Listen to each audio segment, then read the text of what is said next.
All right, we are up. What's up? Thanks for checking out another episode of the GrindWorks podcast. This is episode 35. I just wrote it down. 35. With Karlis. Most of you might know him as Mantis. Mantis Tattoo. Mantis 813. Is that right? That's right. All right. Cool. I just had to get Karlis' last name because I didn't know it, but it's Karlis Fisers. Basically, wanted to chat with you. I know you through riding bikes. A lot of people probably know you through the tattoo scene, and we got some unique circumstances going on in the world right now. So, kind of No doubt. all around, just cool place to start, and I don't know. I'll kick this off with I know you through riding at like Peach Plaza and the Wheel Mill, and periodically at places like probably Boyce once or twice. But other than that, I mean, we don't really know each other too well, so it's kind of cool to do one of these and realize how many things that you should overlap on and you don't really. Yeah, definitely. But yeah, like how long have you been riding? And how Well, like that's a hard question. I would probably say I started like trying to do tricks. It had to be around 1980, somewhere around there, maybe, possibly, to where I tried to figure out how to like bunny hop and jump and, kind of get a little loose a little bit. Yep. Yeah, no, I know what you mean. I have like a pretty hard date in my head for when it happened for me, but it's Hmm. because my grandma lived on the neighboring property to the local trail. So it's like when it went from me riding like the curbs out front to going down to the trails and calling things BMX. Like I have a firm spot where that started happening. And I, I'm sorry. I was gonna say I would probably say then if I had to like say when I considered myself to like be a BMXer, it would be around probably around 82 or 83. I mhm. was really starting to get into it. A little bit of skateboarding, a little bit of bike riding, a little bit of everything. Yeah, that's cool. They're usually pretty close together anyway in the scheme of things. So, Definitely. um, any like particularly interesting circumstances with when you're like getting into it that really hooked you one way or the other? Because I know that you ride a lot of flatland, right? I mean, a Yeah. lot of your stuff is flatland inspired at a minimum. Yes. Without a doubt. Well, I grew up in Florida, so it's flat there. So you kind of work with what you got. A lot of my friends back then, we all rode a little bit of everything. So I think this style of riding now suits my age a little better than trying to ride other ways. You know what I mean? So it kind of keeps me in the loop without taking myself out. You know what I mean? Yeah, definitely. Um, I mean, not to put a number on it, but if you started riding in early '80s, you're are you pushing 50? I'll be 50 this year. Okay. Yeah, man. Yeah, I'm grandpa age for sure. Yeah, that's awesome though. Thanks. It's always sweet to see you and I should know your buddy's name. I always forget your buddy's name at the wheel Dave. mill. It's What was Dave it? Gill. Okay, Yeah, Dave. Dave. Yep. He's 50, so we're both we're the gray hairs. No, I'm always stoked to see you guys there though. I feel like on a personal level, I relate to your guys' riding a lot more than I relate to a lot of my other friends at this I point. feel the same. I feel the same. When I see a ride, I'm like, yeah, I like what that guy's doing. Not that I don't like what other people are doing. It's just I appreciate it because I know it's harder than it looks. You know what I mean? Yeah. Well, and it's like, I don't know. I don't like to use the term as like an insult, but a lot of people are very cookie cutter. Oh And yeah, it's like you can watch them roll in and you're like, bar spin, uh, feeble hard, yeah, and without a doubt. he's going to tail whip that quarter. All right, cool, end a run, wrap it up. Great. We could have predicted that 6 times over. So, like, I don't know. I like to just do whatever I'm feeling, and it's always felt like you're in that same boat. Like you're riding for you, which is awesome to see. I agree. I kind of feel the same when I watch you ride. It's the same thing. It's you can tell you're there to do your thing. You're not really there to be part of any crowd. You're just there to do your thing. You know what I mean? Mhm. Yeah, yeah. Definitely not trying to impress anyone anymore. No, no. If Um. it doesn't impress them enough that I'm pedaling around at 50, then they can take what they get. Yeah. No, that's awesome though. Why'd you leave Florida? When did you leave Florida? I moved here around 2002, and the reason was my wife is from here, and she kind of trapped me and brought me up here. I mean, there's worse places. Oh, without a doubt. I could end up somewhere where there was no BMX scene at all. Yeah, yeah. No, that's cool though. I figured there's either school or a lady or some combination of both for. Yeah, it's usually how it goes, huh? Yeah, seems like it. Um, do you have a? I mean, you've seen tons of eras of BMX, so like, when we're talking about bike riding and everything through the time, like, obviously you've had tons of friends come and go from riding. Probably different groups of people you choose to ride with at different periods in your life. You said that you primarily choose like your flatland oriented style now because it suits you. Were you always that way though, or like was there a time where you were kind of more of a ramp and park trick guy or something like that? I could say I was kind of a little bit of everything, Back in the day, I rode a little bit of ramps, not much dirt jumping because there really wasn't much dirt jumping where I lived, but I did, a little bit of everything. That's just kind of what you did. Took a couple good hits, a couple good wrecks here and there, and decided to just slow it down a little bit. I was really getting heavy into my tattoo career, and you can't have broke hands and tattoo. It doesn't really work out too well. Yeah, yeah. Any of your upper appendages really Yeah, starts definitely. because I have a good buddy that tattoos up in New York State, and like his favorite trick to do is bar spin fakie, and every time I'm just like, dude, you don't ride all that much, so like just coming out cold turkey and slinging the bars is kind of risky, isn't it? It's real risky, but if he has it like that, hey, you got to do what you got to do. Yeah, yeah. Well, and if that's what you love, like you can't not do it. But it's Definitely, it's hard not to. I'm always just like, man, that's like high risk for you, but I guess it doesn't really matter sometimes. Um, Yeah,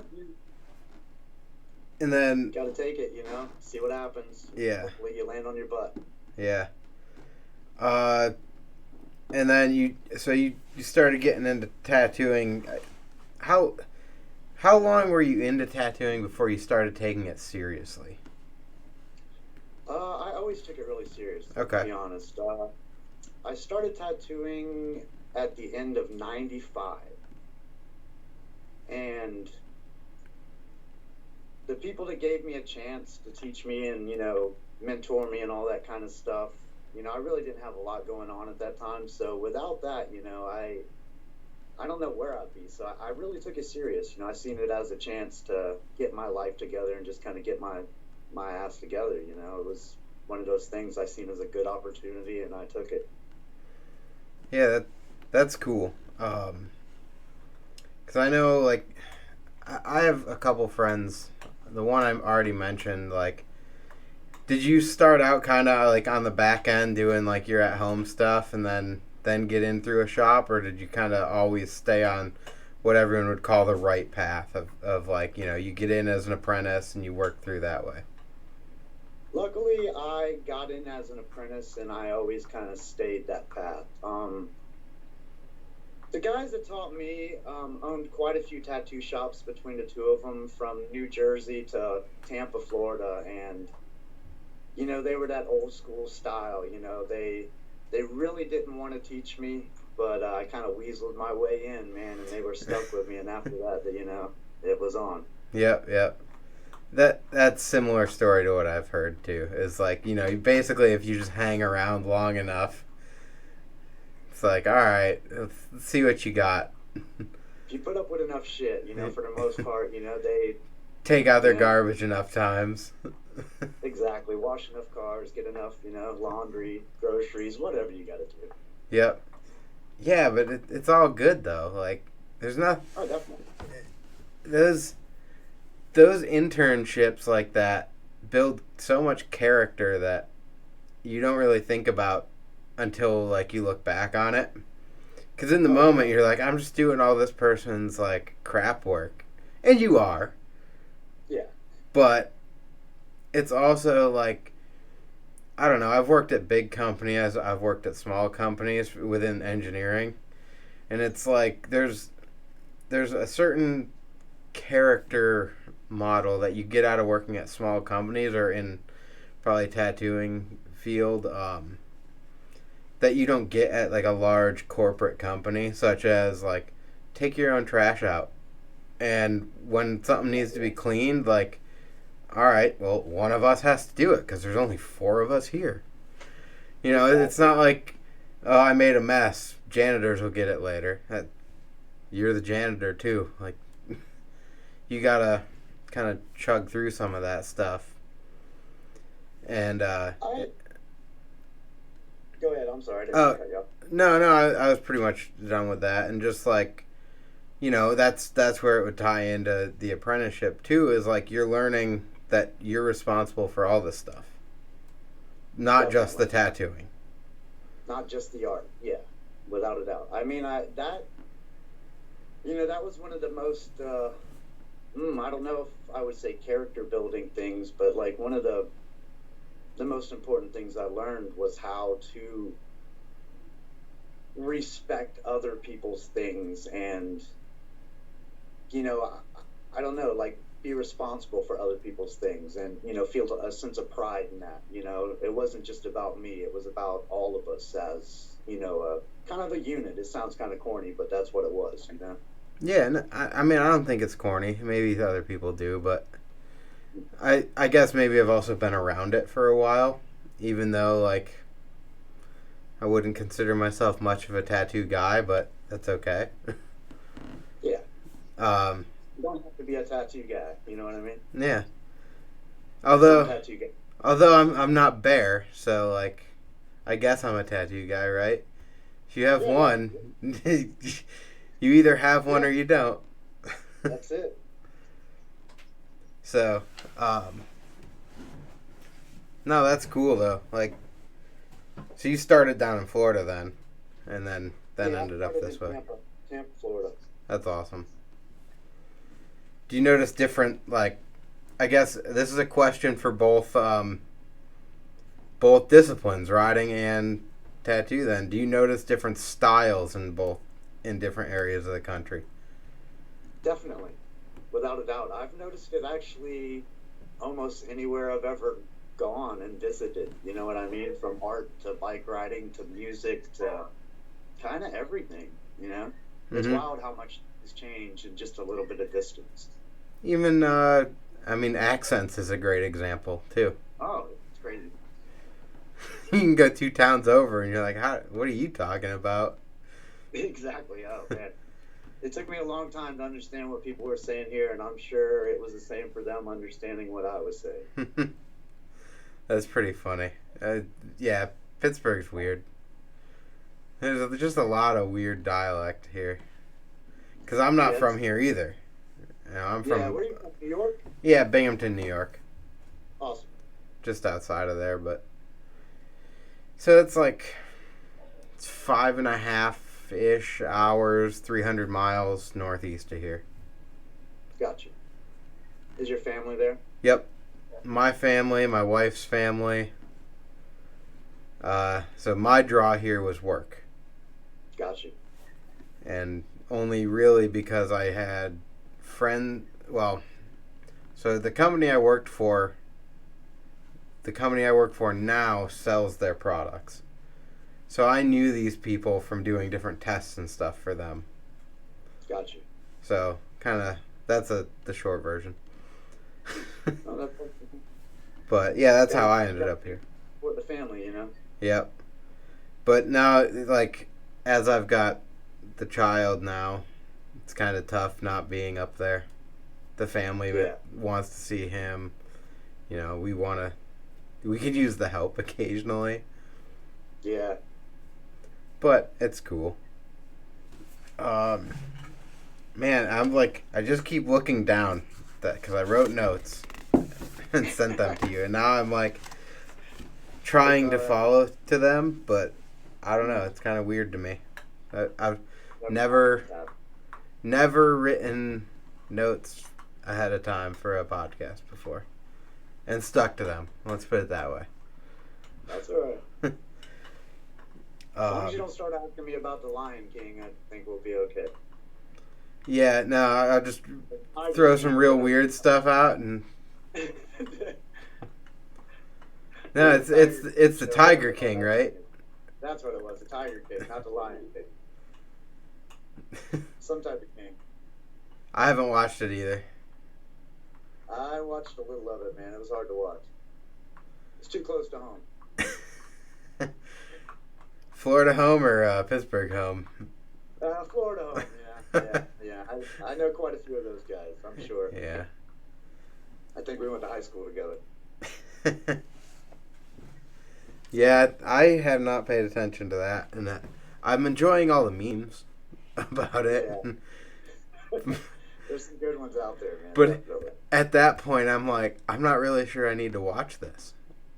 I think the memes are telling me everything that I need to know about that show. I think the interviews with David Spade are the best. You know, he interviews pretty much everybody on the show. So if you watch that, you pretty much all right. So yeah, I didn't know David Spade was involved. So maybe there's some value to it. Yeah, I'm hoping he does like kind of a Tiger King, Joe Dirt sequel, something. You know, I can see it in the future. Yeah, that'd be cool. I'm down. See, we can talk about Tiger King. It's just whatever. Yeah, I know it. Sure. I did it to myself. Alright. So I skipped over the second question that I sent you because I figured it's kind of easier to ask at the same time. So we have a little bit of background on your riding, a little bit of background on tattooing. What is the, like, involvement in the scene like for both of those? And, like, do they tie together that much? They actually tie together quite a bit. There's quite a few really, really good tattoo artists that are amazing BMXers.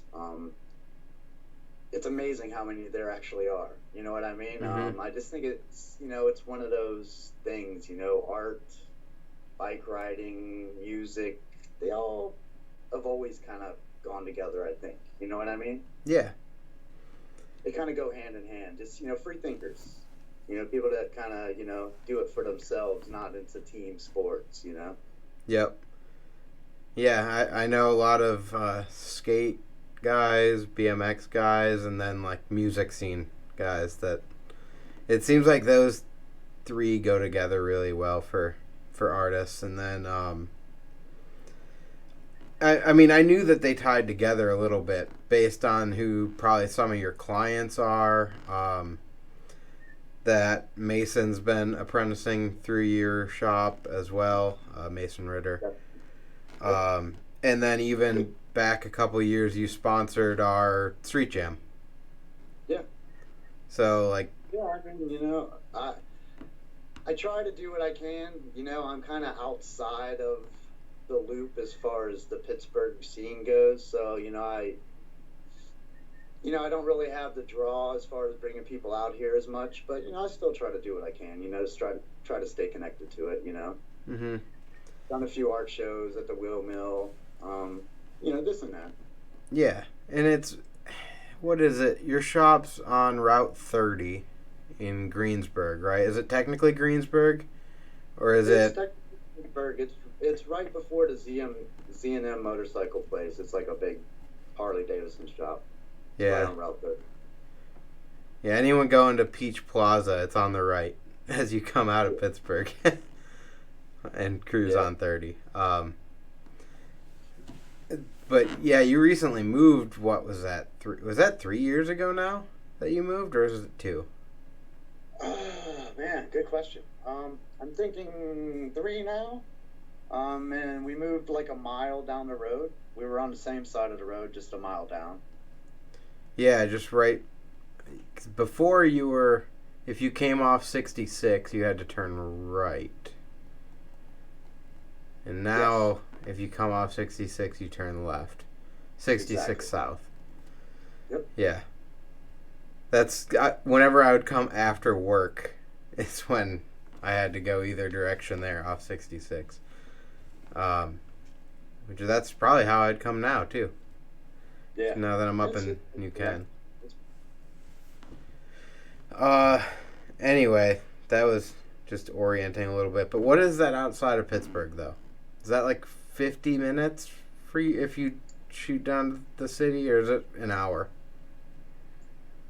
It really just depends on which way you go and what time of day it is. I mean, I can get to the city pretty quick, just depending on the day. You know what I mean? Mhm. But, give or take 30, 40 minutes. Okay, so you're not that far removed from the scene then. It's just, Not real, but there's yeah. plenty of other viable artists too. Exactly. And also, if you ask people in the city, to them, we're out in the sticks, Yeah, that's fair. Yeah. With that said, how is the tattoo scene? Is it kind of tight knit like BMX is, where like you can kind of go anywhere and you're like in, or is it extremely territorial? Is there a lot of friendship in there, or is it kind of like, stick to your lane, bud, type thing?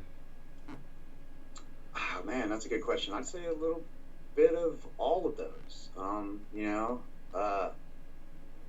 Back in the day, it was a little more secretive. They really didn't want you to know as much. People weren't as friendly. Now the information's out there, so there's really nothing to hide. So people seem to be a little bit more, I don't know. They're not as secretive as they used to be. Mm-hmm. They're a little friendly with each other. Okay, that's cool to hear that it's like at least moving that way. But I could definitely envision it being any of those different options, just based on like, I don't know. I mean, you're not sitting in another artist's parking lot sniping their clients, but it could always appear that way, just in friendly conversation, Oh man, I mean, even in the 80s and 90s, it was still pretty bad. I mean, it was very territorial, a lot of gang influence, a lot of, I don't know what it was exactly, just not, savory characters, I guess I should say. Mm-hmm. You know what I mean? A lot of people were involved in the tattoo industry that really shouldn't have been involved in the tattoo industry. Okay, I mean it sounds like it ties right in with the stereotypes, models, and stuff that everyone would say about tattoos in general. Then, from at least that era. Yeah, for the most part. I mean, you couldn't just open up a tattoo shop anywhere you wanted back then. A lot of times the options were bad neighborhoods or bad parts of town, and things happen there. So you just kind of had to be a lot more careful than it is now. People now are kind of superstars. Back then, you were kind of like, we don't know if he's a criminal or if he's an artist. Mm-hmm. Or a little of both. Yeah, well, or a little bit of both, or whatever it took. Yeah. No, that's a cool answer though. Like that, it's a little bit of all of those. Because I think so. always felt like BMX is totally different than that. Where it's like you can just show up in a town and you're like instantly friends with everyone there, just because you ride bikes. For the most part, yeah. I mean, And you know, again, that's probably my era. Like, yeah. I don't know how Well, it was back in the '80s. I think in the '80s it was more you were just shocked somebody else had a BMX bike. You know what I mean? So it didn't matter if they knew how to ride it or not. You were just happy they were there. You know. Mm-hmm. It definitely got a little clicky for a while, and I'm not saying it isn't still, but I Mm-hmm. mean, towards the end of the 2000s and stuff, you definitely when everything started breaking off into I'm this, I'm that, you know, it got a Yeah. little boring. The death of the all-around rider. Yeah, it definitely, it took me out of the game for a little while. I wasn't digging that vibe so much. I know what you mean, and that was really probably my like prime riding years would be like the late 2000s. Yeah, And I mean, I get it. I fully get it. It was when everything was going like beyond rideable too. Whereas let's make everything so light that it's literally dangerous for you to ride. And that's never been my scene. I'm a bigger dude. Like I can't ride your twig bikes. hey man, you got to ride what you ride. I mean, and that's one of the wonderful parts of I think BMX is it doesn't matter as long as you're comfortable. Mm-hmm. For some reason, people started making it matter, but it doesn't. It's just what you're comfortable on, man. Even if you're doing it on a tricycle, man, if you're having fun, who cares? Yeah, that's. I mean, all the scooter kids too. Like, yeah, I get it. You're here to have fun. If I, Oh, go ahead. I was gonna say, if I'm a little kid, I would love to have a scooter too, But I mean, I'm not, But I'm not a big man either, so I don't need a mountain bike, So Yeah, that's yeah. why I ride next bike, I'm in the middle.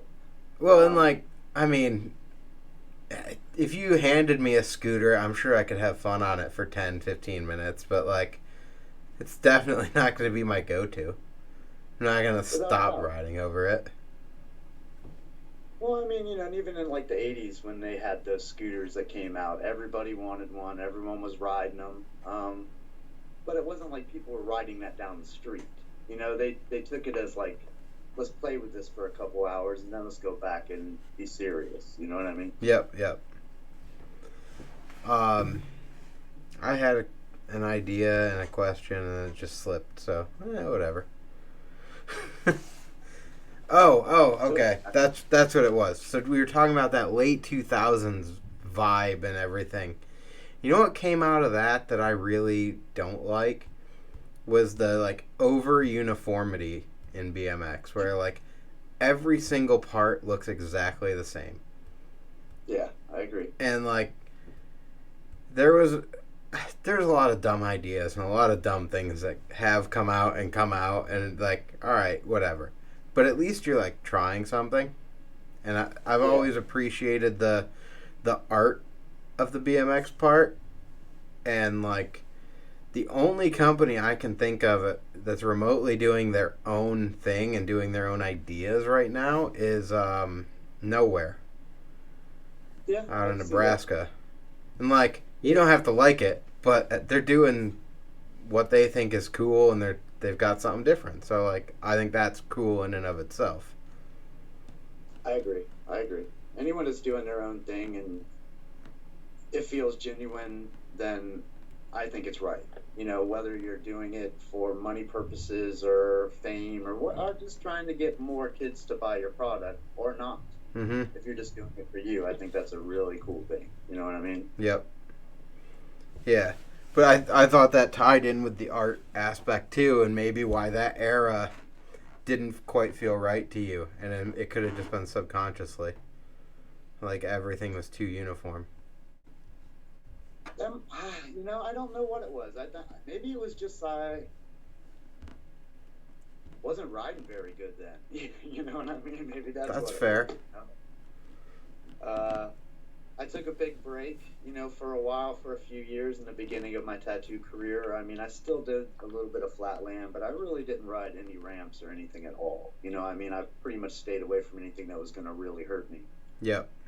And then slowly, you know, here and there, I got back into it. I lived in Jacksonville for about 2 years, and I started going to Kona quite a bit, and I built a ramp in my backyard, and it's been on pretty much ever since, you know. Back to full mode. Living in Jacksonville and riding Kona quite a bit would be cool. I've been there one time. I think my session lasted under an hour. Just we were driving through, and I'm like, I have to stop.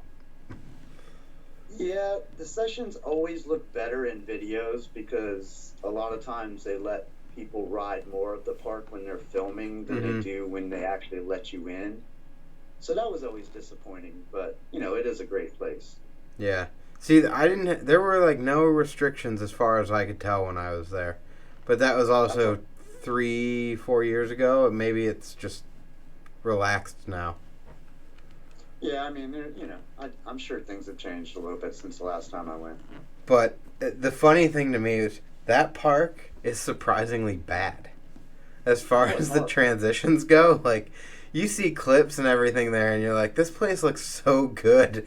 And then you go there, and you're like, ooh, that thing is rough. You can tell it was built by a lot of people back then that didn't know what the hell they were doing. They were just pouring molds and riding it for the most part, you know what I mean? Yeah.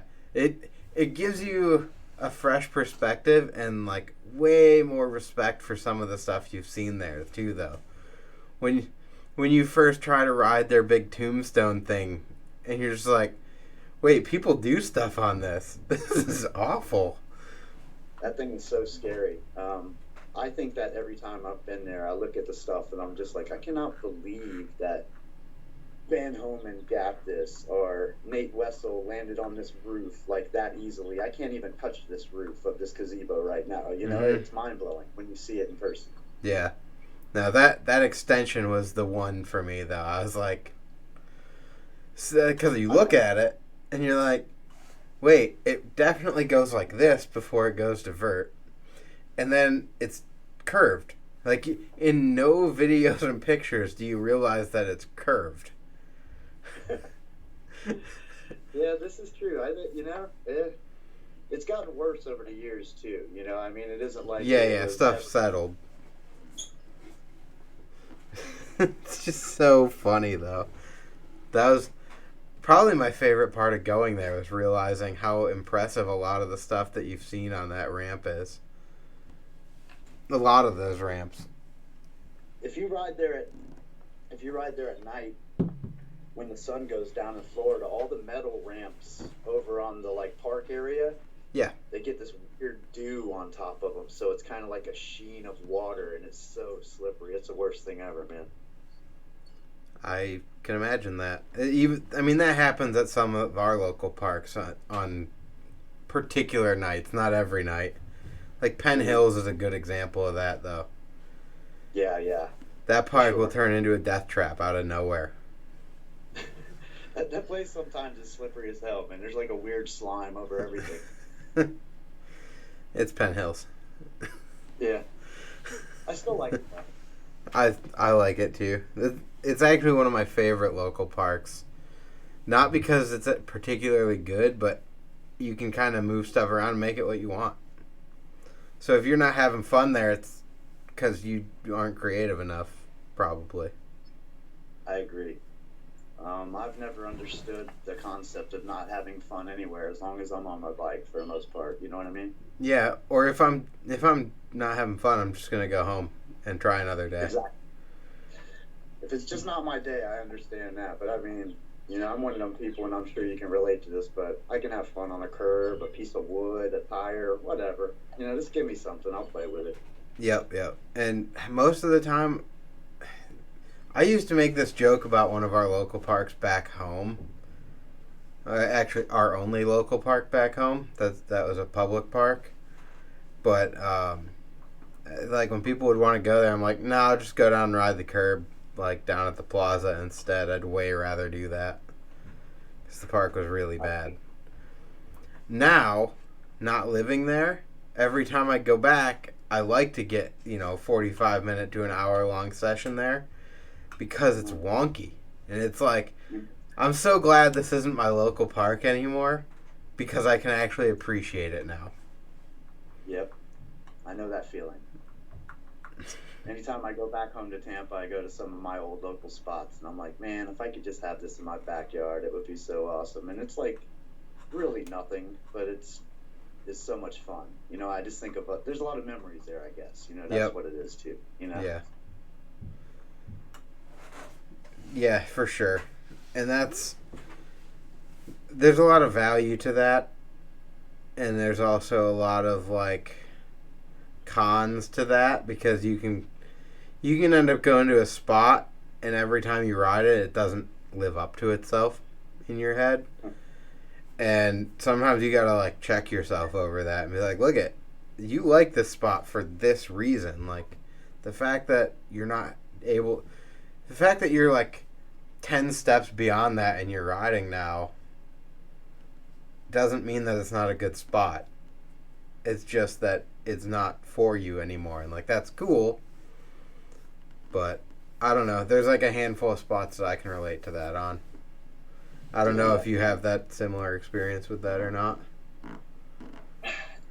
Yeah, I guess, a few places here and there, but I'll ride just about anywhere. I'm one of those people, I'm not that picky. I guess I should be, but I'm not. No, I think you're happier when you're not that picky.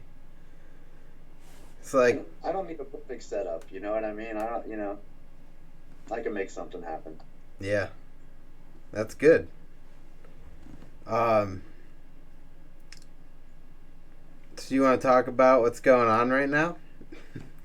Sure, why not? All right. How long has Mantis been in business as your own tattoo shop? 2004. 2004. So 16 years. Yep. Or pushing 16, depending on when you opened. Yeah, it was like the beginning of 2004. So okay. I would say right, give or take. Okay, that's awesome. Is this your second location ever for Mantis, or did you move a couple of times in that? No, second location ever. We was in the original location like 14 years, I guess, something like that. 13 and a half, 14 years. Awesome. That's cool. Did you rent it the whole time? Yes. Okay. I'm assuming you're rent. I was going to say, I'm not a very handy person, so I'm not planning on buying a building that I have to fix, you know what I mean? Yeah, that's fair. Well, that already answers the second part of that question. I'm assuming you're renting the current place as well. Yes.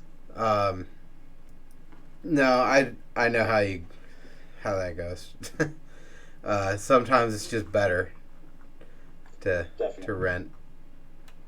And if you have to walk away for whatever reason, then you don't own a building. Exactly. It's a lot easier, So you gotta go.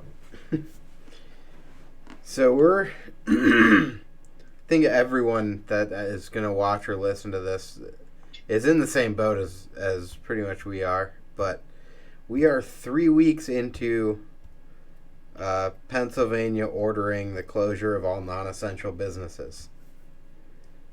And I think it's exactly 3 weeks. It's March 16th was the date that they ordered that. Yes. So that would be tomorrow. Would be the third Monday after. With that said, there were waiver options for anyone that wanted to continue working. If you were like a solo business, something like that. There's a whole bunch of like options. I think they said they got 10,000 waiver requests in the first day after they issued that order. Wow. I did not know that. So that's why they pushed it back. You remember they made that order and it was supposed to be effective like a Thursday or something.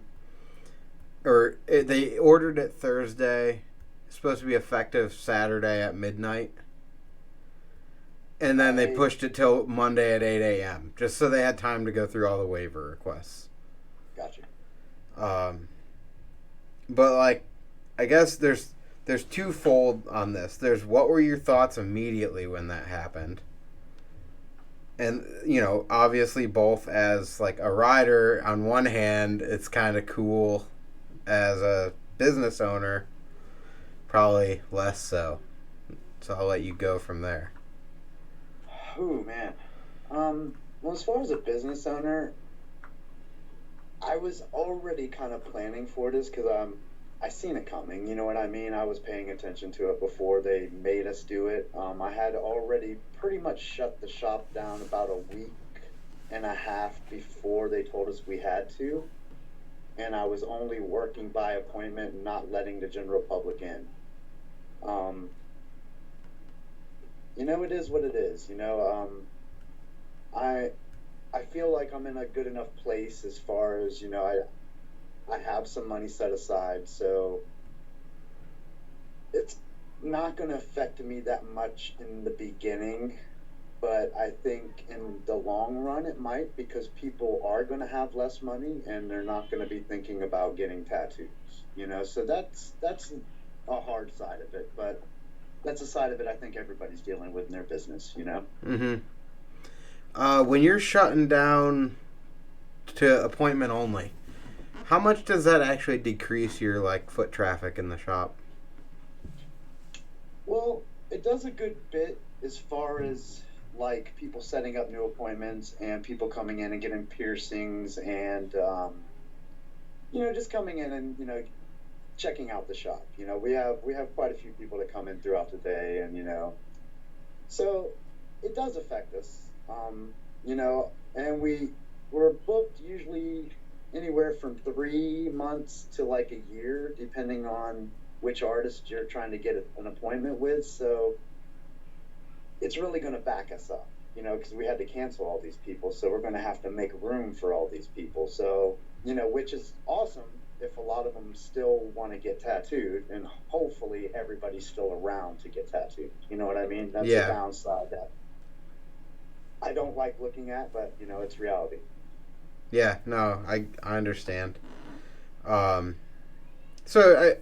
what I was kind of just curious what that meant for your business. I guess it would also impact, like, you're tattooing this person, but they come in with their two friends to watch, and you're just like, no. That happens a lot. You know, you get, like, whole families, you know, and I mean, we get it, you know, I mean, we are kind of a family business, so I get it. You know, I get that, you know, people want to invite their grandma and their mom and everybody, but I think we might have to change some of our rules of the shop a little bit, you know, and kind of cut that back a bit, you know, just like I think a lot of businesses are going to have to kind of restructure how they do things, you know? Yeah.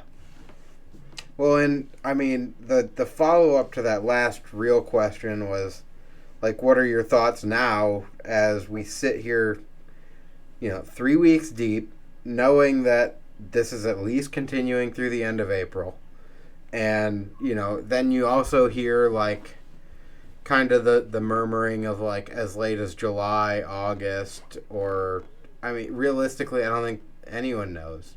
Because it depends on when we reach the max point of the curve and start to decline before they're gonna lift anything. Yeah, you know, it's a scary thought.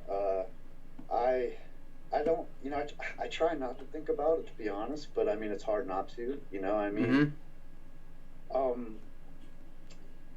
I don't think it's going to go away anytime soon. That's just, you know, how I feel. You know, I hope that doesn't happen, but I don't see this going away in like a month or two. You know, it's going to have some very long-term effects, you know, whether people are sick or just, you know, just all the mental and physical trauma it's going to cause to America. You know, I mean, America's, and at the whole world, I should say, is, you know, it's going to take a long time for everyone to get back on their feet. Yeah. You know, tattoos and my type of business are one of those things that are kind of low on the totem pole as far as, you know, people getting back on their feet, which I understand that. Mm-hmm. You know, and you know, and it is what it is. You know, I mean, we'll just have to keep going. You know, make it work. Yeah. Well, and getting back on their feet is a good way to put it, because everyone else wants to say return to normal, and it's like, I don't think anyone is returning to normal probably after this. I think we might see some variation of normal, but like, if everyone just returned back to the way things used to be, that would really surprise me. I agree with you. I don't really see it going back to normal anytime soon. And, you know, I mean, I hate to say this, you know, because I don't like being negative, but I mean, this is just, you know, kind of a wave of things to come. You know, I mean, this season's going to come back around, you know, just like the flu season and everything else. You know, as soon as everybody gets well, boom, it's going to be back. And then what are we going to do? Yeah. So, I mean, you know, it's scary right now. You know, it's a scary time. Definitely. Especially, like, I don't think it's going to have probably, like, long-term effects on your type of industry, but I would think that it will probably to, like, resort towns and stuff like that. Big picture, like, let's be realistic here, whether it's the beach or like a summer camps of any sort, to even like a skate park business, indoor park. I can't imagine after a month and a half of like living basically quarantined life that as soon as we would get a green light that, okay, you know, return to the new normal, like, I can't imagine parents just going, all right, gonna drop you off at summer camp or take you to the beach now. Like, you're gonna continue on this cautious curve, or that's at least the expectation. You would hope that would be one of the first things on parents' minds, but I'm not trusting all parents to be that smart, man. I don't trust most people to be that smart. I mean, let's be real here. A lot of them are my friends, but look at all the people that are still out riding every day in large groups around town. Like, come on, man. I would love to be out in a group right now with all my buddies. And well, heck yeah, me too. But I also have a wife and a kid to come home to. I can't bring it home to my wife, you know, and I can't bring it home to the people I love, and I don't want, you know, who knows? I don't know if I have it, you know. I mean, I don't want to spread it to somebody else. I don't want to be responsible for that. And so, the thing people don't realize, like, you hear the 6 foot thing, right? Like, oh yeah, maintain 6 feet of social distancing. Yes. That's not like 6 feet and you're good in the clear all the time. That's like, if you absolutely have to be out in public, maintain at least 6 feet. Like, and that's worst case scenario. And there's, I agree 100%. People are just not thinking. And look at, as a bike rider, the fact that all these places are closed is phenomenal and amazing, and I'd love to go get some sessions in. But I can also step aside and go, don't let your pride and selfishness get in the way. That's a good thing, man. That's a good way to think. I wish a lot more people were thinking that way. The couple times I've gone out, I've definitely made sure there was nobody around. If there was anybody even close, I just kept driving. You know what I mean? I got a couple solo sessions in here and there, but even then I kind of feel weird about it. You know, I almost feel like, should I be out having fun when other people can't? You know, so yeah, it's one of those hard things. You know what I mean? Well, that's as soon as it started to move towards like, hey, it looks like they're gonna shut some stuff down. I built this little bank to sub box in my backyard, and I'm like, I need to have something. I know. I Like, want to ride that thing. when we're all free and clear, it's here. All right. uh, but no, I also needed it because like Ryder's been going to the wheel mill a ton, and he's been getting really good and comfortable on his bike. And I'm like, I got to keep this going. Yeah, you can't take it away from him. And like, he doesn't get why he can't like go to the park or go somewhere else. So even the neighborhood kids here, like, just wave to him from the road, dude. Like, after all this is said and done, hopefully you can go play with that kid. Exactly. But again, what is normal gonna be? We just have no clue. We don't. You know, we definitely have no clue. You know, things are going to change a little bit, for sure. And I think like we were just talking, you know, our friends are still going out and riding in large groups or something. I don't know if you follow him, but like Montana Ricky has been posting stuff up. Like, dude, you guys aren't seeing this like we're seeing this out in Jersey and like New York City and stuff. Like, just stay home. Stop riding with your friends. It's funny. I just had that conversation with my in-laws at dinner right before we started doing this podcast. Yeah. I was saying that it's like, you know, it's hard where we live because we're not seeing our neighbors being carted out. You know, we're not seeing the tents full of people. We're not seeing the freezer trucks full of people. You know, and I mean, you know, luckily, it hasn't happened yet, but if people keep going out, it could happen any second, you know. And I mean, I just don't understand why people don't get that, you know. It's just, this disease is like a perfect storm, right? Where like it takes at least 2 weeks to start realizing you have symptoms. It's super contagious, so like, if every day you're out, you could infect up to 10 more people, and you don't even realize that you're doing that. And then they can continue on for 14, 15 days and infecting 10 people each day. Like, that's why this is going to go. That's why I've had a really hard time understanding why they haven't made it like across the board. These are the rules. You know, this is what you have to do in every state until we get this under control. I think they're letting a lot of, you know, states control too much stuff right now. And I'm not saying take our rights away, but at the same time, sometimes we need to be told what to do. And right now, we're just kind of like, you know, everyone's on their own. You know, it's kind of like you don't know what to believe. You don't know who to believe. You know, we need a list of rules, you know, and we're not really getting a list of rules, you know. I think they're hoping that we just do it in good faith, right? But to some degree, that's just not reality. Like, everyone's selfishness and pride is going to take precedence to, like, if I have the option of going out and doing something, or the option of my business staying open, like, they're going to do it. Yeah, of course you are. Yeah, there's way too many situations of, like, machine shops are a great example. When you look at that list of businesses, machine shops are explicitly not allowed to keep operating.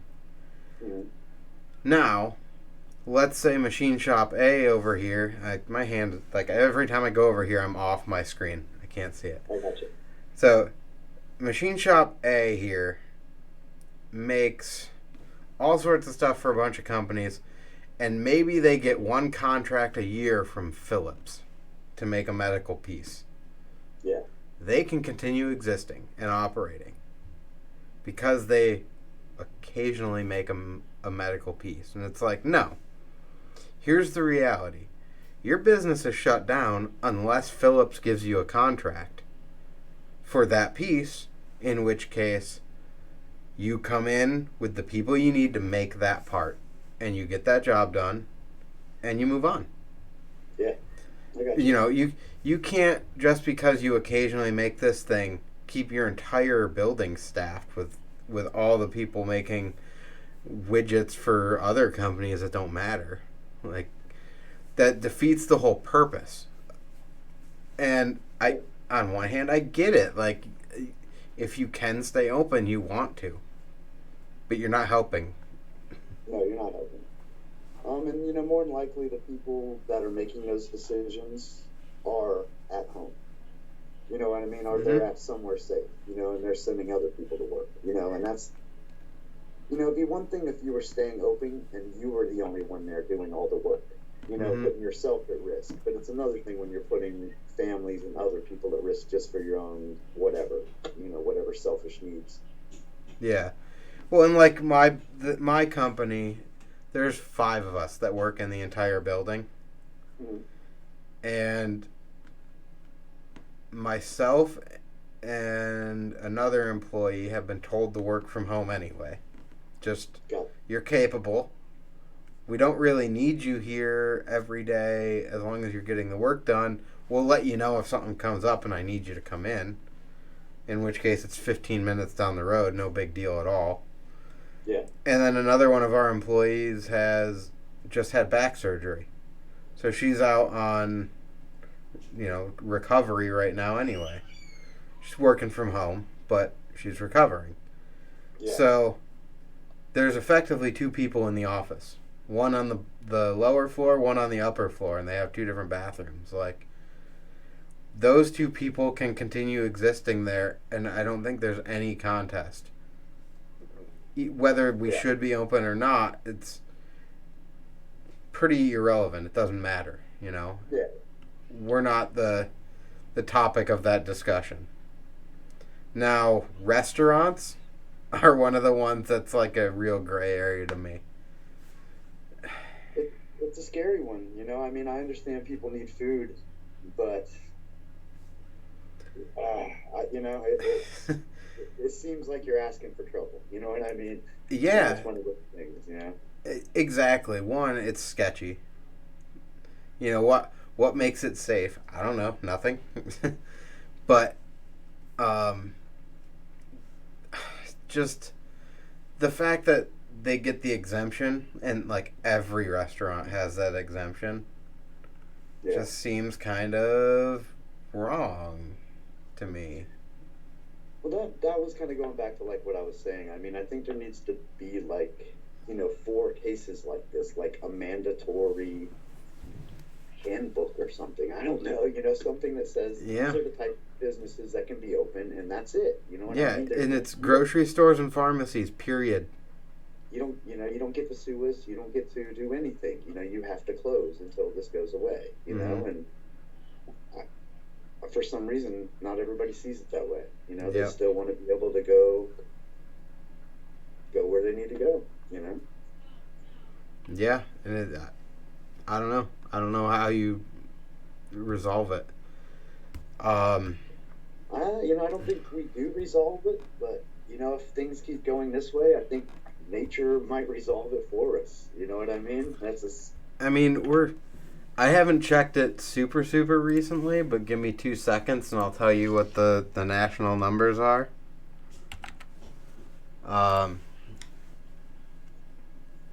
U.S. has 335,000 cases right now. Just shy of 336, actually. So, as expected, we've superseded Italy. But Italy's tiny and we're a huge country. But we have... Man, what the number that I'm interested in is New York City. New York City has... Give me 2 seconds and I'll pull this up. I just want the count.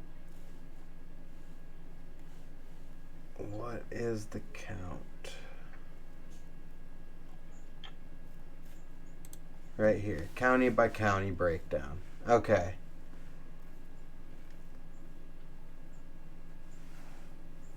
New York State has 122,000 positive cases. Damn. Like I said, I have been trying not to look, man. It's so depressing, Yeah. Okay, Westchester County, 13,700. Suffolk County, 12,400. Rockland, which is down there, 5,300. Richmond County, 4,291. Queens, 21,400. Nassau, 14,400. Manhattan, 9,900. Like, Kings, 18,500. Bronx, 13,400. Like, these numbers, all in that dense area, is astronomical. Like, and we're not seeing that here. No, we're not seeing that at all. It's easy for us to look at Allegheny County and be like, oh, like 150 total cases? Like, big deal. Yeah.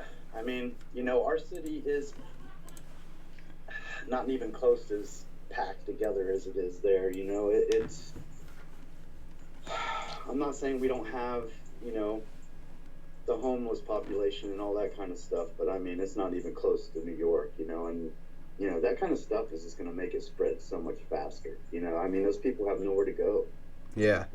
Well, and Philadelphia is seeing close to those types of numbers, but not to that degree. But it's because it's close to the city. Yeah. Yeah, I don't know. I mean, what is it? What's making it happen in these certain areas too? I mean, what's the common population density? Well, yeah, true. And just, if you and I could spread it to 10 people a day just by going out in public, think about there. What are you, hundreds? Yeah, easy. On any given day, especially depending on what time of year it is too. Mm-hmm. So, yeah. Who really knows? But it is crazy where that's going. That's for sure. Moving towards back to the what is normal discussion. Do you think we're gonna see regulatory stuff from a social standpoint? I doubt we'll see regulatory changes in day-to-day life long term. From businesses like yours, and even restaurants and stuff, do you think that you'll see different changes that are gonna come into play from regulatory standpoint? Well, I'm sure a lot of people that are in the same business I'm in might not like this answer, but I hope so. Mm-hmm. I think it's time for them to step up and pay a little more attention to what's going on out there. You know what I mean? And like I said earlier, some people need to be told what to do, and it is what it is. Yeah. Well, and I mean, you already mentioned that you have some things that you want to do for your shop to make changes long term. So I'm assuming some of those might be all right, well, your family can come, but they wait in the waiting room or something like that. Well, most of the time we try to keep it that way anyway, but if we can limit the amount of people being in the shop just for no reason, we're going to try to do that. Okay. I think that's an easy enough, straight answer. Special, we're not going to tell them they can't come in, but if it starts to be too big of a group, we will explain the situation. We're not just going to be like, look, you can't come in. We're usually pretty good at explaining what's going on, and most people are responsive as long as you approach them in the right way, Mm-hmm. Yeah, and I mean, add that to one more skill you got to have on your resume is you got to be able to read people in a moment's notice and see how do I handle this person. Do they need to be talked to strictly, or do they need to be talked to friendly? That's I would say that's one of the things, the Florida carny in me, I guess, I'm pretty good at, Yeah. So it helps, to be able to read people and definitely know when you have to be a certain type of person and when you don't have to be a certain type of person, Mm-hmm. Mm-hmm. That skill comes into play all over the place. So. Oh, without a doubt. All right, I skipped over one, but you had already said that you had some stuff in your savings, and that was gonna, at least in the short term, help carry you and your business through this little mess. But there's a whole bunch of stuff through like different government entities, small business association, etc., with all types of programs for small businesses to help them out through this, and like it seems like they're all loans. Yes. Does something like that help you, hurt you, make no difference to you? You know, have you pursued anything like that? Do you plan to? As of now, I don't plan to. I'm one of those people that I would prefer to do it on my own if I can. Mm-hmm. You know, I would rather that money go to someone that really needs it. You know, and I don't feel I'm in the position of where I really need it. And if I did, then, you know, I would look into it. But, you know, I'm not just going to take it because somebody's offering. I understand. And especially, like, I've seen, like, loans or lines of credit. You know, it's all the same thing at the end of the day. You're going to pay for it. And you've already paid for it in taxes anyway, so it doesn't really matter. Yeah. But, like, the biggest concern to me, and I'm fairly certain my employer is looking into them just because we have a lot of people. You know, we don't have a lot of people in our office, but like globally, we have a handful out in Washington. We have some people in North Dakota. We have some people that run service jobs out of our building, so they're not in our building, but they work for us. Gotcha. But you know, I would say we probably have 25 to 50 people at any given point in time. So I know that my company is looking for some sort of assistance through this. But and that's who the people I think it's for. You know, businesses like that, you know? The concern I would have for anyone looking at these is, all right, let's just say, because it's a nice, easy number, that they're going to offer you $100,000 line of credit, right? And you're like, all right, well, I'm going to start pulling from this for payroll, or I'm going to start, you know, paying my rent with this. That's a cool number if you're going a month and a half, 2 months. Exactly. If this starts to push out, do you keep burying yourself in debt? That they'll keep giving you the line of credit, but at what interest rates, and like what's, you know, in the big picture, that's what scares me about all these small business loans. A lot of people are going to get rich off of this, and that's the unfortunate side to any tragedy. You know, there's people that are set up in places to feed off of this, you know, and that they wait for these opportunities.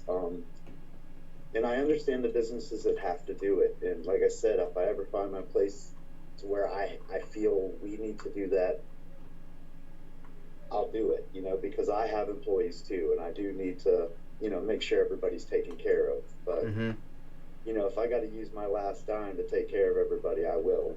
You know, that's... Well, like you said, you're a family. Yeah. Definitely. You know, like, like, people aren't really counting on us other than to make them feel good and give them something they want, you know? And so our business is different, you know? It isn't like, you know, we have a bunch of people out there depending on us to come up with a drawing or this or that. It's going to, you know, affect all these other people. Yeah. So, you know, we're in one of those weird places, you know? It's like, it almost makes you feel like,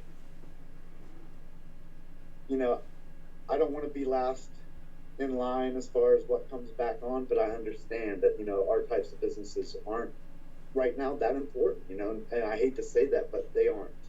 You know what I mean? In the whole scheme of things, as far as everything that's going on. Yeah. You know? Well, and it's kind of funny in a way when you see the essential, non-essential labels, and you're like, oh, great. I'm in the non-essential department. Cool. Yeah, exactly. But non-essential. I mean, the good thing is, what I do and what a lot of other people do that are in the same trade is, we create art, and I've been doing it almost every day that I've been home, and I'm Mm-hmm. not getting paid for it. That's just the type of what I do. I'm going to do Yeah. it anyway. Whether I was homeless on the street drawing on the pavement or if someone's paying me to draw on their skin, what I mean? It's just in me, so I know it'll come. You know what I mean? Like, I have the type of trade that I can always use as a barter system. If the apocalypse happens, every apocalypse movie I've ever seen, people have tattoos. So I Yeah. think I'll be all right. You know what I As mean? long as you like doing cool tribal ones. That's it. Hey, I can adapt.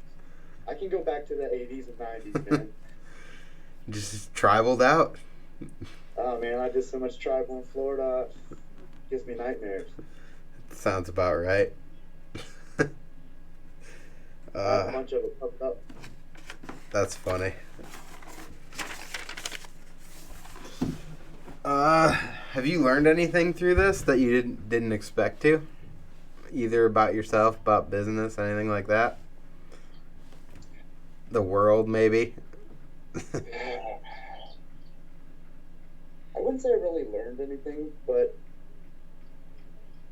I definitely see how unprepared we are for a lot of things, and that's kind of scary because when I was younger, I always assumed America was ready for everything, and we're being shown every day we're really not ready for anything at this point. You know what I mean? It seems like it.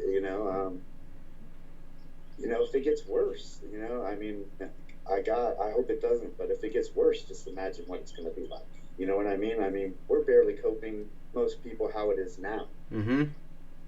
So if something really major comes down the pike, I just don't see us making it. You know what I mean? People are Yeah. crazy. Yeah, yeah. I think, we've learned a little bit through it, but it's more about just like I've researched a handful of things that I maybe would have never looked into before. And that, Like what? What'd you look into?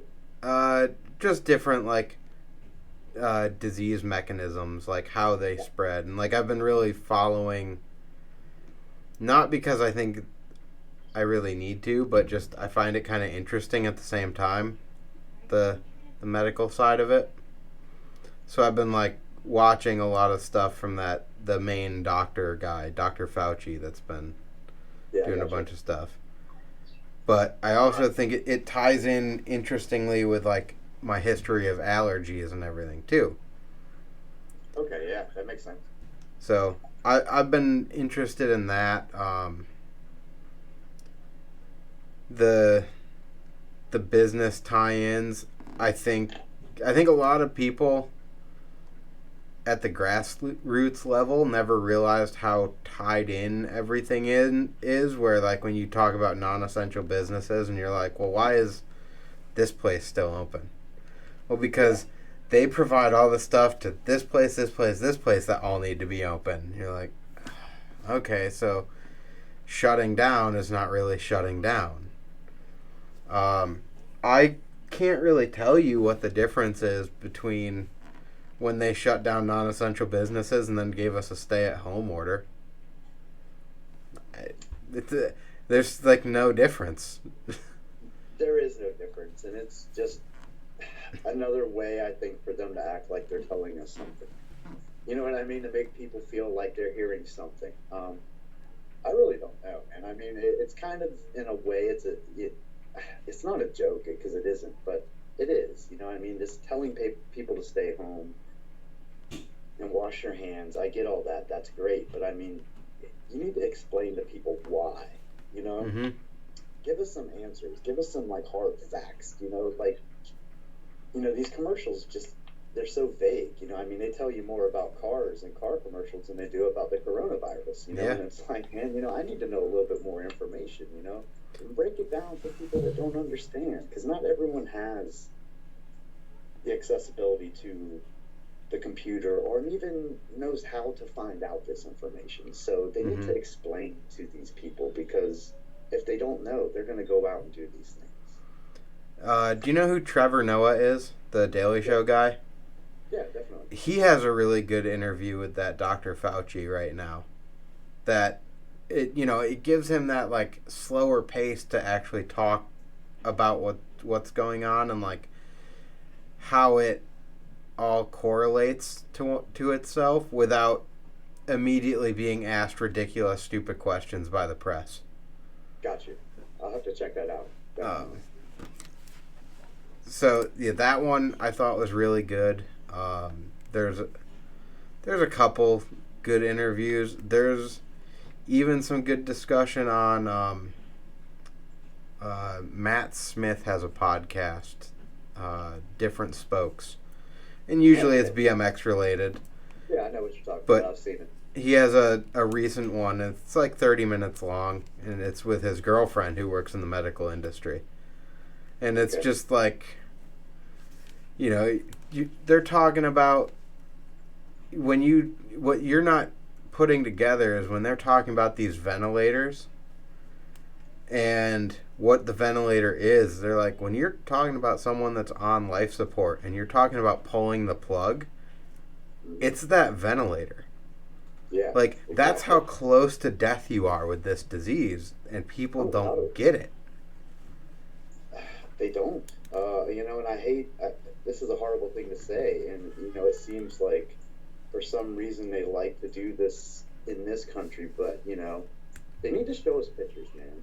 That's the way you're going to get the point across. You need to scare people sometimes, and it's horrible, but it's the truth, and that's the only way you're going to get some people to understand is you got to show them the truth, put it in their face, don't make it like not a big deal, it is a big deal, and they need to understand it's a really big deal. This is how big of a deal it is. Yeah, well, and I mean, realistically, like, take the false hope thing out that they keep doing, like, I agree. Oh, 2 more weeks, 14 days, whatever, and you're like, look if that's not realistic, like, anyone that's operating a small business or even major business, like, if it's going to be 3 months, everyone needs to be able to plan accordingly, because I'm sure yours and my plans for 2 weeks of shutdown is a lot different than 3 months.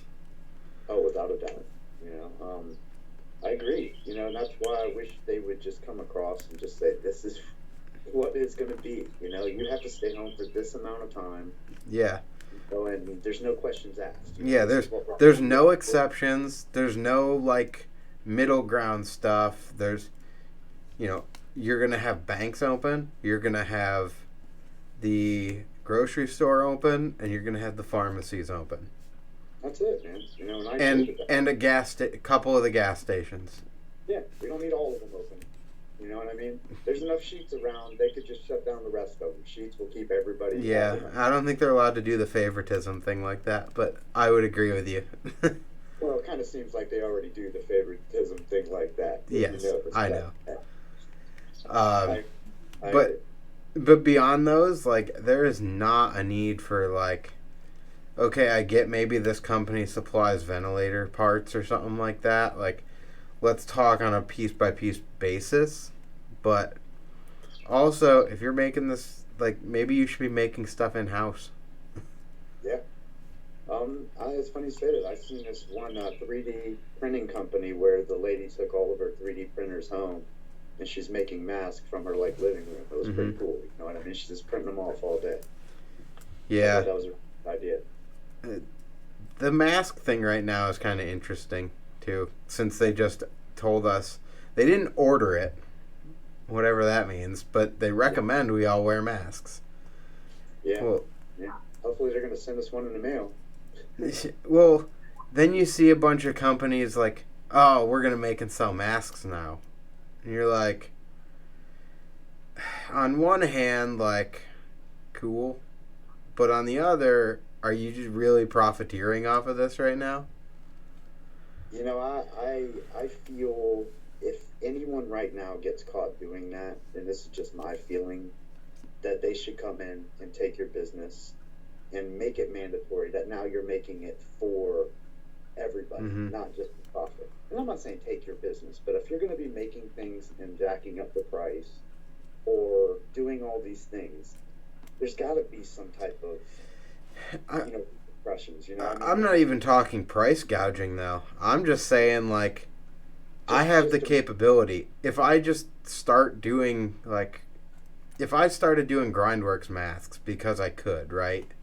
yeah, I get what you're saying. There's inherently something wrong with that in my mind. I agree with you. I Um, agree. and that's like for multiple reasons. And I'm going to go back to Matt Smith and his podcast, another one that he put out. But he's talking about he shut down his Yeah store right now because he's like, look at, I sell a lot of stuff. Like I could be doing this. I don't think it's right. I don't think it is fair for me to be, clogging up the postal service and the shipping people to have to expose them to something that maybe I contaminated the box or the product, or the person it's going to maybe contaminates them, and just all of the interconnected workings of this. He's like, I don't need to be shipping stuff right now. I'll just shut the store down for now. And I thought that was a cool and interesting perspective. That's awesome. I mean, I wish there was a lot more people like that. You can tell that's a person that is definitely looking at the whole picture and not just, looking at himself. You know what I mean? I think he's also in the perfect situation with that too. I would say he's in the same situation that GrindWorks is, where like I could just stop doing whatever I do today, and it's not going to impact anyone but myself. And it's not that I use GrindWorks, or he probably uses to make money. We use it to do cool things, and it's a platform to do cool things. So if we can't do cool things right now, then so be it. Yeah, I get you. I get what you're saying. But it doesn't have repercussions anywhere. Yeah. Um, But I know I have seen quite a few companies now making masks and putting them up for sale. Yeah. Yeah, I mean, I've also seen a bunch of people doing it in their neighborhood, and like they'll make them for everyone, and there is no sale. But that's what I was going to say. If you're going to do that, if you're trying to sell product, give it away with product. Yeah. Don't try to, don't sell it as like a fashion statement or something. It's almost like, look, I'm wearing this cool mask. That's fucked up. You know what I mean? I don't really like that. You know what I mean? Yeah, I agree. I also think this is gonna lead into my next question, but I saw a meme. I think it was yesterday, but it was like, man, I really like seeing everyone out without gloves and masks on. It's like they're just raw dogging life right now. But I thought it was funny. But that's my question is, do you see anything positive in this whole mess? And I'm going to say all the memes have been a good little positive, even though they're not. And I think everyone has the opportunity to learn something through this. I agree. I think there's going to hopefully be a lot of positives, besides, the obvious downsides. Hopefully we'll just see that we definitely need to work together as people instead of everyone trying to be in it for your own, well-being. I mean, I get that. You gotta care for yourself and you gotta care for your family, but we're all of us here are guests. We're only here for a small amount of time. Mm-hmm. So we need to make this time, matter, instead of just wasting it. It seems like we just waste it on so many just frivolous things instead of worrying about each other. And I think this might bring us back to worrying about each other a little bit. Hopefully people start calling each other a little bit more, start, talking to old friends. If anything, I think it's going to do that. It's going to bring some people back together. You know what I mean? Mm-hmm. Yeah, I do too. I think that's a pretty important one. in the big picture. I'm gonna say pretty much like, are you selling gift cards or anything right now? Are you doing stuff that like people can help support the shop, or are you pretty much shut down? You know, I thought about it, but it was one of those things. You know, it was kind of like what we were just talking about. It's like, you know, do I really need to be pushing gift cards right now? You know, if there comes a point where I feel I need to, maybe my mind will change. But, you know, right now, I want people to be worried about, you know, just staying safe and healthy. You know what I mean? Not worrying about buying gift cards or when their next tattoo is coming. I mean, that is something to look forward to, but, man, we got to get past this first, you know? Yep. No, I think that's awesome. Now, if someone called you up and wanted one, you'd sell it to them, I'm guessing, anyway. Ooh, you know, to be or honest, or just be like, hold, dude, we'll be here. I think I would probably tell them to, like, try back in a month or so and see where we're at, you know what I mean? And it depends on the person. If it was, like, a personal friend or somebody that I've tattooed over the years a lot that I know, of course, I'm probably going to get them a gift card, you know what I mean? But Yeah. to the general public, if you're just contacting me through, you know, social media or whatever, you know, I'm going to tell you to definitely contact us in a month or so, you know, when we feel it's appropriate, because I hate to sell people gift cards not knowing when I'm going to be back in business. I think that's fair. Almost, you know, it's kind of, that sucks, you know, and in a way it kind of backs, I mean, we get money, but in a way it backs us up because we're already going to be backed up with people. And if we have more people coming in that the money's in the bank and been gone, you know, that doesn't really help me in the long run, you know? Yep. Gotcha. All right. Well, that pretty much wraps up anything that I had planned for us. I think we bounced around a little bit, back and forth, bikes to tattoos and anything else. You got anything else you want to talk about? Anything you want to shout out? Drop your Instagram names? Anything like that? Not really, man. You know, I kind of stay a little low key. All right. I appreciate the interview. You know, if I think of anything good, I'll contact you and maybe we'll do it again. All right. Yeah, that's cool. Once I get back to business, you know what I mean? Yeah. I'll put your it's just at Mantis Tattoo, right? That's the shop Instagram? Yep. Okay. That's it. So I'll tag that in the post itself for this. Cool. But yeah, no, I appreciate your time. We're pushing about an hour and a half right now, so wow. Went quick, right? Yeah, it did. So much I talk to anybody just sitting down, not tattooing them. Did you feel like your hands needed to be doing something? In my mind, I'm tattooing you right now. I've been tattooing your forehead the whole time. All right, cool. I got a lot of blank canvas up here, you know. Yeah, no, I've been looking at it. I've changed my mind a few times, but I got a few go-to designs if you ever decide. All right. Well, you know, there's no hair follicles there, right? It's just straight up, like, smooth head. That makes it even better. I know. That's just make you think, though. Hair follicles hurt when you tattoo over them. Oh man, they suck. Do they? Oh, bad. Interesting.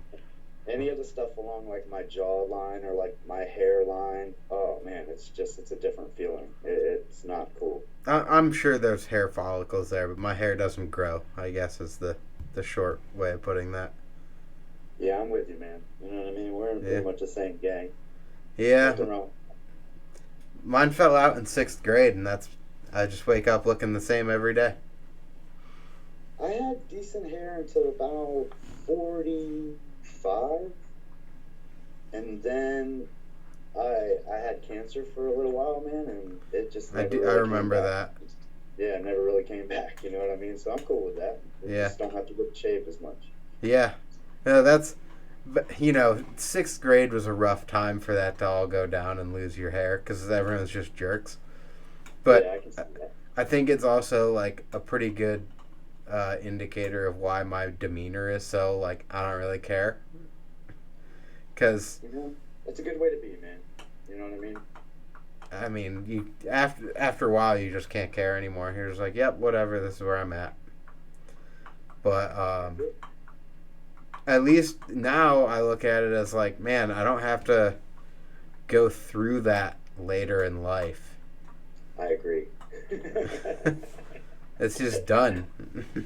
It was hard for me in the beginning because it was a little later in life, but you know, it's all right. It wasn't like I had a mullet or anything, so you know, I kept it pretty short to begin with.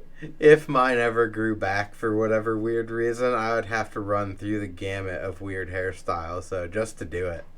Just to have them. Yep. I had a really nice mullet around, I would say, oh man, probably about 1990, 1989. I had a pretty good mullet. It was pretty sweet right around that time. It's good, good. I like the irony of the comment of a sweet mullet or a nice mullet, but I know what you mean. Oh, it was a good one, man. You know, I looked like pretty much all of the guys from Dorking in New York. You know what I mean? All the Flatland guys, all in one. All those haircuts in one deal. That's awesome. Yeah, someday I'll show you pictures. All right, I'm going to wrap this up, but like hang on for a minute after I close this down. I'm just going to stop the recording now. Anyway, thanks for checking out another episode. Make sure you check out Mantis Tattoo on Instagram and the work on that page, both from Karlis and the rest of the crew.